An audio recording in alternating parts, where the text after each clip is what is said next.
walang nangiiwan na tunay na umiibig. Ang Diyos kasama ninyo sa inyong buhay. You will encounter many difficulties later on because marriage is not a perfect life.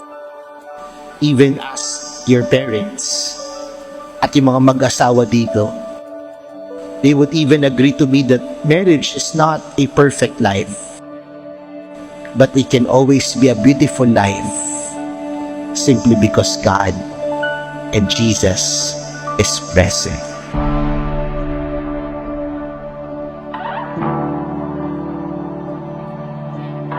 Si Eva lang talaga kasi yung ano ko eh, pinakamamahal ko ngayon. Talaga nang binigyan ko nung pagmamahal na tunay.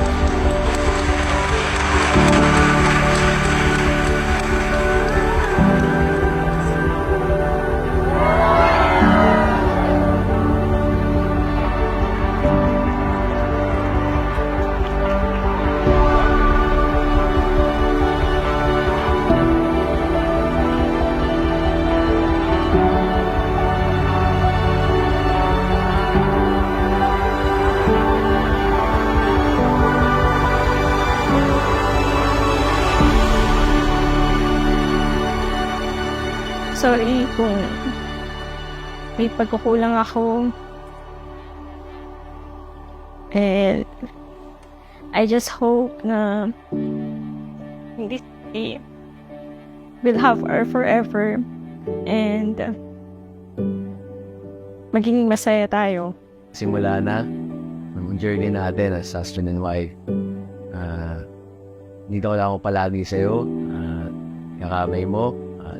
Sabay nating pagdadaanan yung lahat ng mga pagsubok na daran sa atin. Si Lord lang ang magiging center ng buhay natin. I love you always. Forever. I love you, babe. This love is like the ocean that's crashing over me. It's like falling rain on the driest plains as far as eyes can see. And this love is like the trees that are looking down on top of me. And this love is like no other. It's right where I wanna be.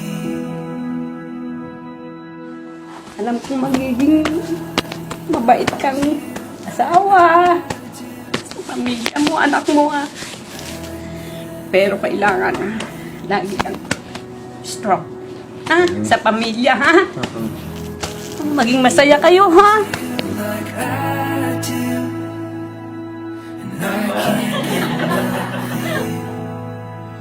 Buong puso ba ang pagkakaloob mo sa kanya ng iyong sarili bilang asawa? Opo, Padre. This love is like the church bells. It's If ever nagustuhan ko sa kanya yung sweet siya. And napaka-organize sa sarili at sa lahat ng bagay. sees as bright to be. Siguro yung pagiging consistent niya sa lahat ng bagay. Yung lagi siyang nandiyan. For everyone to see. Yeah, this love is like no other. It's taking over me. Nobody loves you like I do, and I never want them to. Nobody loves you like I do.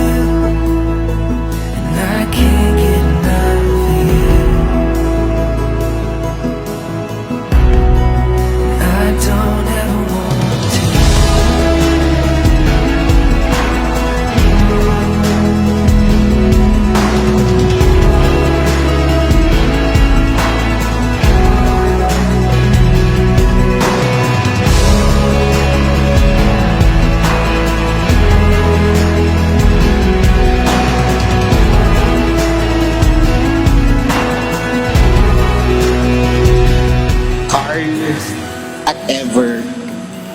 Tandaan ninyo ang araw na ito. Dahil ang araw na ito, ipinaramdam sa inyo ni Jesus kung gaano niya kayo kamahal. Sa kapistahan ng kanyang kabanal-banalang puso, ipinararamdam sa inyo ni Jesus kung gaano niya kayo kamahal.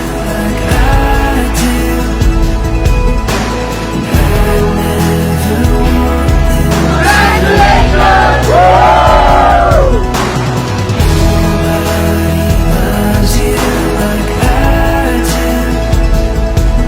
I can't get enough of you. You may now kiss not just your bride, but your wife.